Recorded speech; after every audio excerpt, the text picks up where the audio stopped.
하지만 우리는 흔들릴 수 있어요. 왜냐하면 육신의 몸을 입고 있잖아요. 연약합니다. 우리의 근본이 뭐냐? 창세기 3장. 나밖에 몰라요.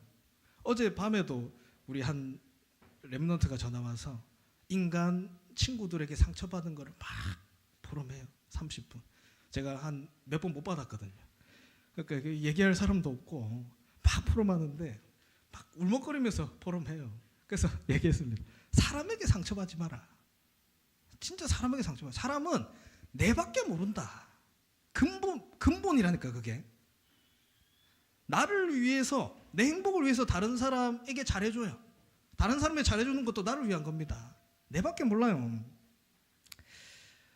성경에 나오잖아요. 여러분, 엘리야 대단한 인물 아닙니까? 850명 거짓 선지자랑 싸워서 이기고, 가뭄에 비를 내리고, 죽은 사람 살리고, 그 대단한 선지자가 나에게 문제 오니까 하나님 나를 죽여주세요.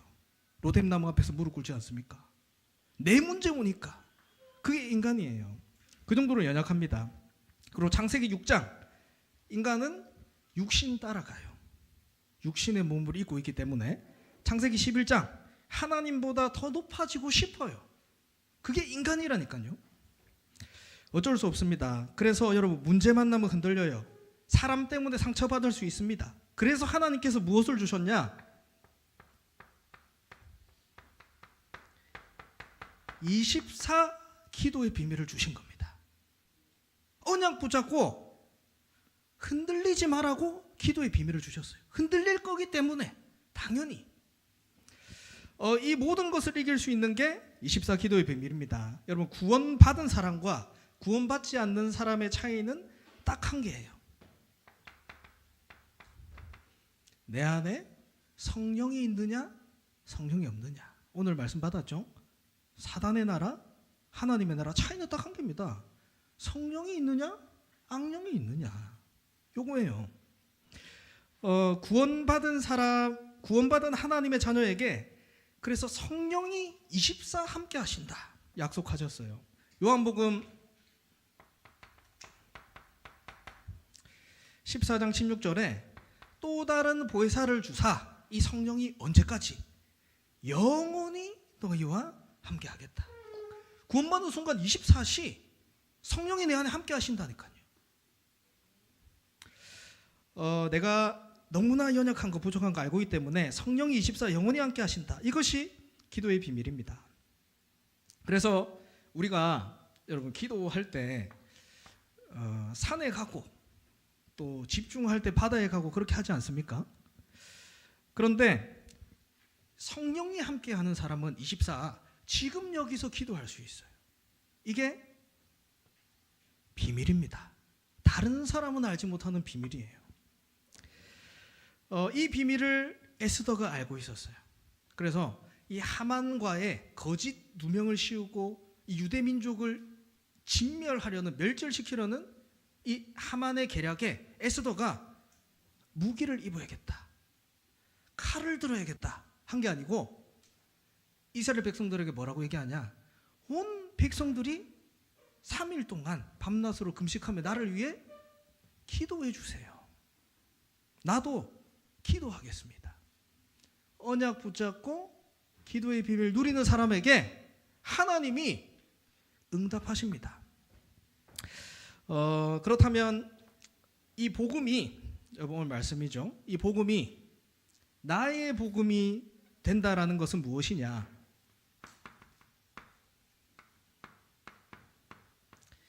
실제로 내게 일어나는 세 가지 일을 누리는 것. 이게 나의 복음이 된다라는 겁니다. 실제로 해야 되는 거예요. 뭐냐?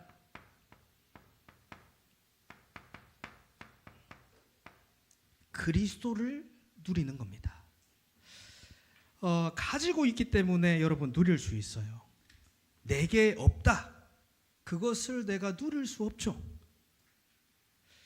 그리스도가 내 안에 있기 때문에 그리스도를 누릴 수 있는 겁니다. 실제. 근데 먼저 그리스도를 누리기 위해서 알아야 되는 게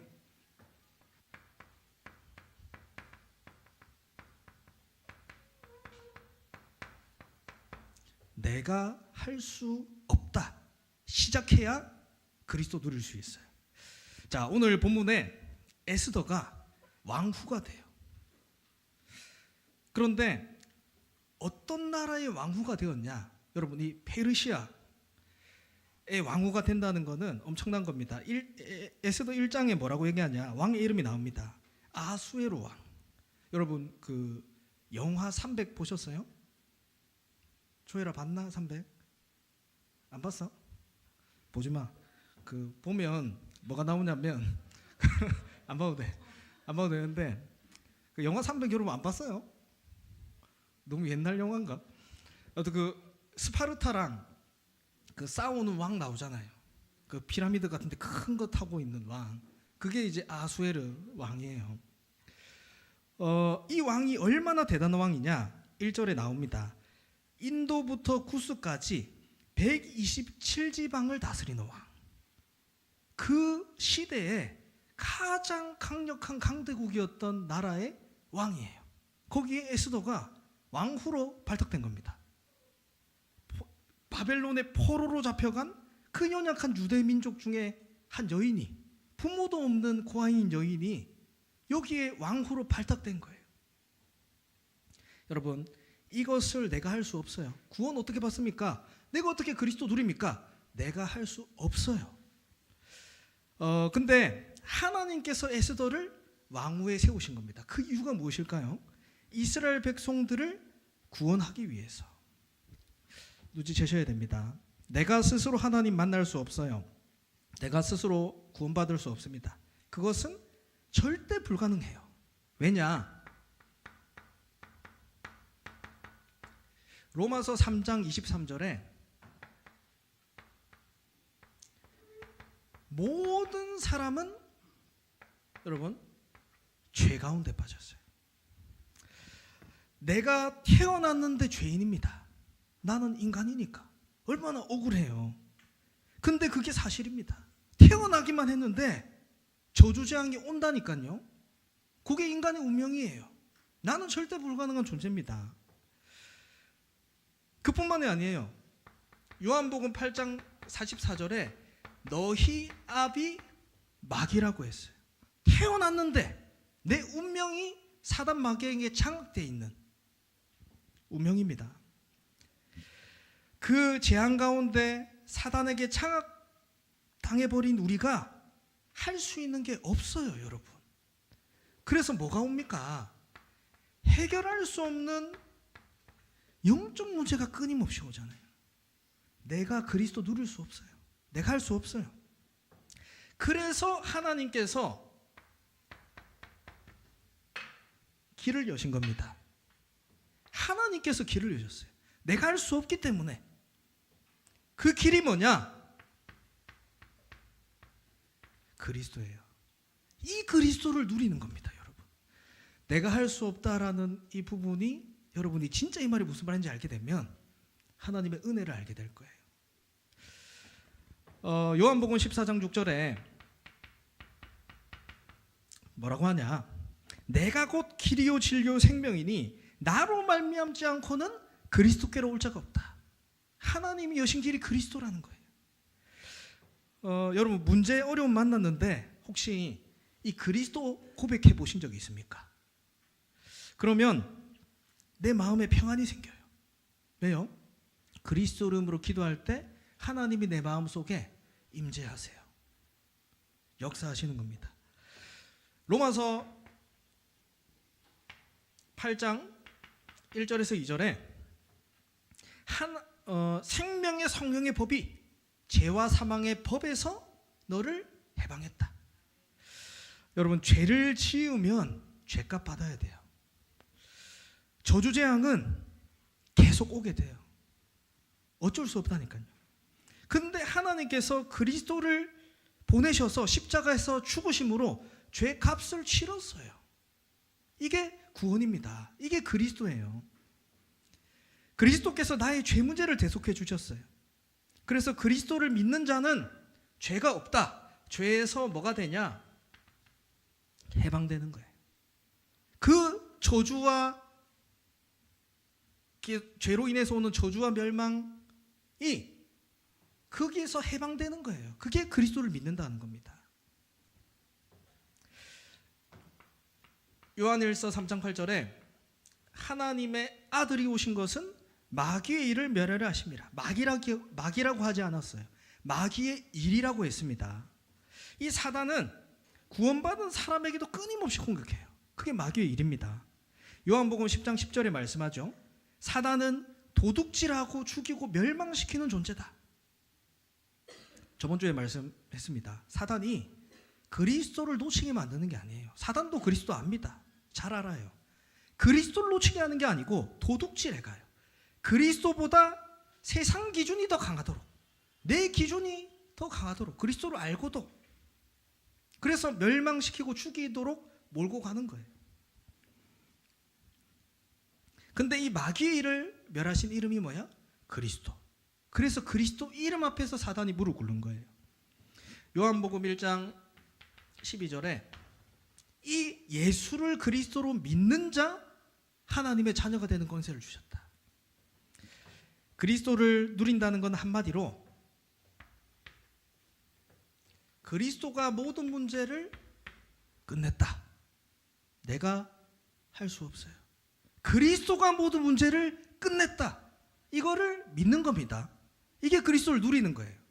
그렇기 때문에 나는 그리스도로 시작할 수 있다. 이게 그리스도를 누리는 거예요. 이게 누구 거라고요? 실제 나의 것이 되는 캠프입니다. 그리스도를 누리기 때문에 뭐 할 수 있냐? 우리는 시간표를 기다릴 수 있어요. 오늘 읽지 않았지만 하만이 이 유대 민족을 진멸하기 위해서 뭐 하냐? 계략을 씁니다. 이때 에스더의 삼촌 모르드게가 왕후가 된 에스더에게 말해요. 에스더 4장 13절에 이렇게 얘기합니다. 너는 왕궁에 있으니 모든 유다인 중에 홀로 목숨 건질 생각하지 마라. 이 말이 무슨 말이냐? 네가 왕비라고 유다인들이 죽게 됐는데 네 혼자 살 생각하지 마라. 그때 에스더가 이렇게 고백합니다. 14절에 너가 왕후를 모르드게가 에스더한테 얘기하죠. 너가 왕후의 자리를 얻은 것이 뭐라고 합니까? 이때를 위함이 아니냐. 시간표를 왜 기다립니까? 반드시 하나님의 때가 있어요. 이거를 기다리는 겁니다. 하나님이 원하시는 때가 있습니다. 하나님이 역사하시는 때가 있어요. 그거를 기다리는 거예요. 근데 대부분 사람들이 힘들어하는 게 뭐예요? 기다림. 저도 기다리는 거 제일 힘듭니다. 저는 제일 존경하는 사람이 맛집 앞에 1시간 2시간 기다리는 사람. 저는 제일 존경합니다.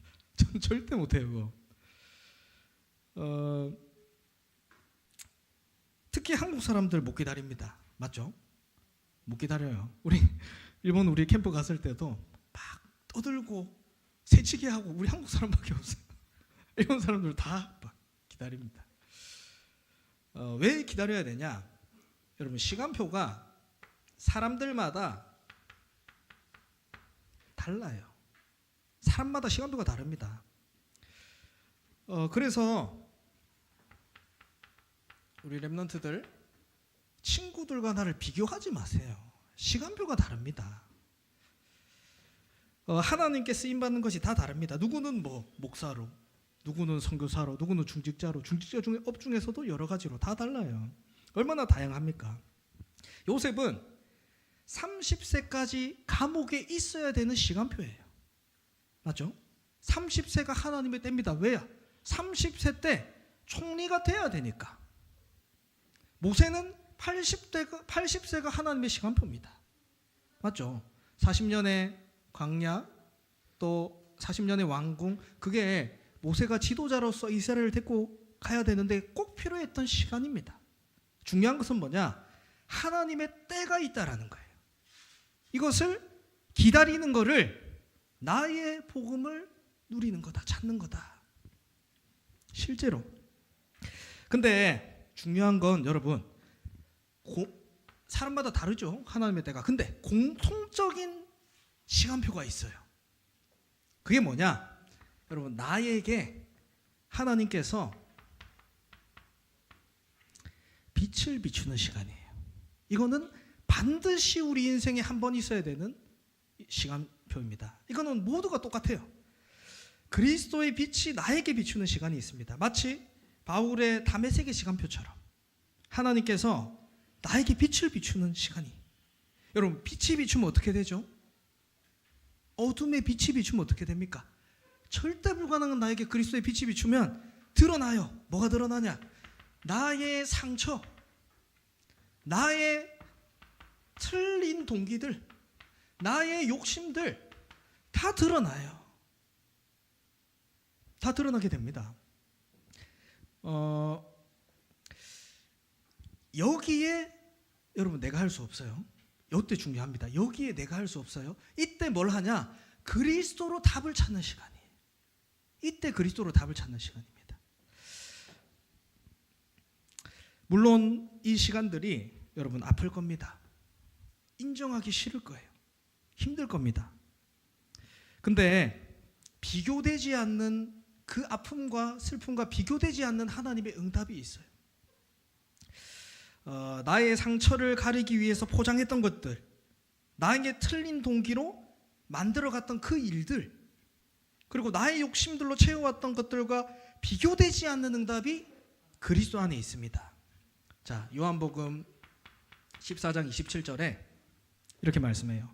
내가 너희에게 주는 것은 세상이 주는 것과 같지 않다. 이전에 내가 세상에서 찾던 것들과 다른 응답을 주신다라는 겁니다.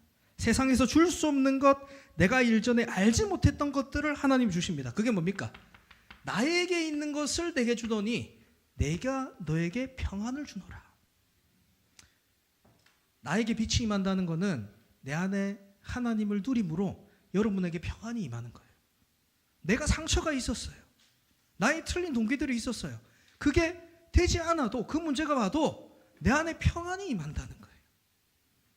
이때 나를 통해 현장에 빛을 비추는 시간표가 오게 되는 겁니다. 지금 우리 렘넌트 캠프가 현장에 빛을 비추는 시간입니다. 전 교인들이 우리 렘넌트를 두고 기도하고 있잖아요. 현장에서 전도, 캠프 중요합니다. 근데 여러분, 나의 복음을 찾는 캠프가 더 중요해요. 이 시간들이 되길 주님의 이름으로 축원합니다. 마지막으로 우리가 해야 될 게 보입니다. 시간표를 기다리면 뭘 하냐? 생명을 살리는 도전을 하게 됩니다. 오늘 본문을 잘 보세요. 에스더가 죽으면 죽으리라. 얼마나 대단한 고백입니까? 근데 이 결단을 했던 이유가 뭐냐면 생명 살리기 위함이에요. 유다 민족을 살리기 위해서 했던 결단이 뭐냐? 죽으면 죽으리라. 여러분 어디에 생명 것입니까? 내가 잘 먹고 잘 사는 거 생명 것입니까? 내가 남들보다 성공하기 위해서 공부하고 열심히 하는데 생명을 걸고 계십니까? 그것은 하나님 모르는 불신자들이 거는 생명이에요. 우리는 하나님이 생명 주셨고 하나님의 일을 하는데 생명 걸어야 됩니다. 하나님 앞에서 도전하세요. 내가 어디에 있든지 여러분 어디를 살리냐?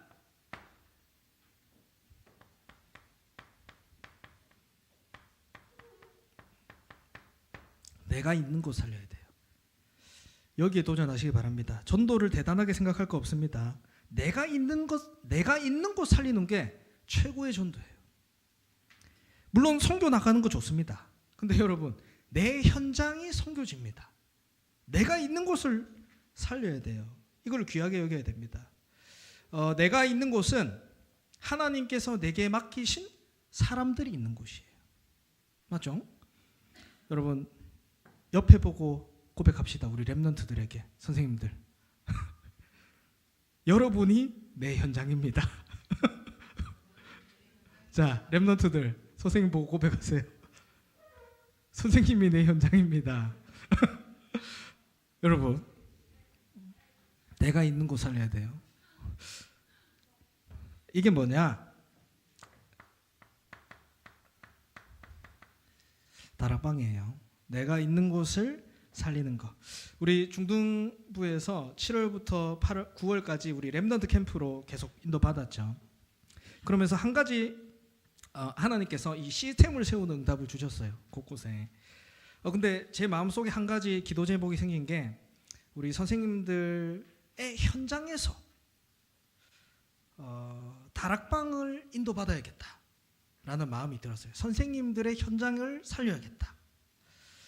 선생님들이 다락방을 할 수 있도록 또 그 중에서 사역자로 또 세워질 수 있는 분들도 계시잖아요. 이 마음이 들었어요. 그래서 지금 신방 중에 있는데 왜 그렇습니까? 내가 있는 곳도 살려야 되지만 비어 있는 것이 있어요. 비어 있는 곳. 이번에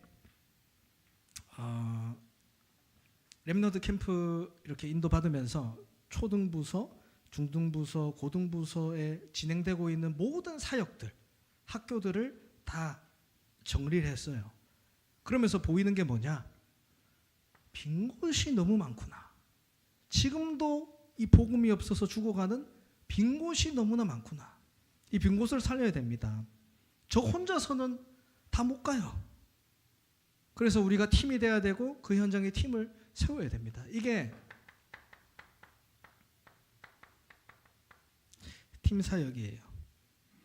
이 사람들이 모이는 곳이 있습니다. 이 사람들이 모인다니까요. 그게 미션홈이에요. 그래서 지금 우리 교사 미션홈을 멈추고 뭘 하냐? 요거 먼저 하는 거예요. 이거 하기 위해서 요거 먼저 하는 겁니다. 우리가. 그리고 다들 업이 있죠. 업이 다 다릅니다. 뭐 선생님들도 계시고 사업하는 분들도 계시고 다 업이 다르기 때문에 내 업을 살리는, 내 현장 살리는 전문교회. 어떤 면에서 저는 그 생각이 들어요. 청소년을 살리는 것, 청소년 현장도 어떤 면에서 전문 사역이 아니냐. 그래서 완전히 한 지역을 장악하는 거예요. 이것이 지교회입니다. 그래서 생명 살리는 도전 하시기 바랍니다. 이게 방금 말씀드린 게 5기초죠. 근데 제일 중요한 게 뭐냐? 내가 있는 곳 살린다.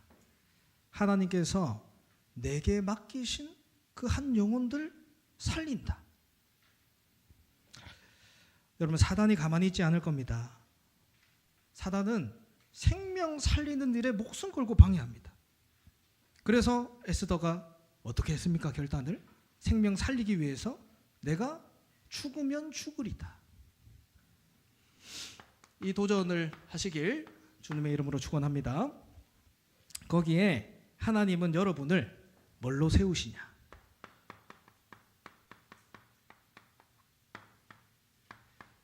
복음의 증인으로 세우실 겁니다.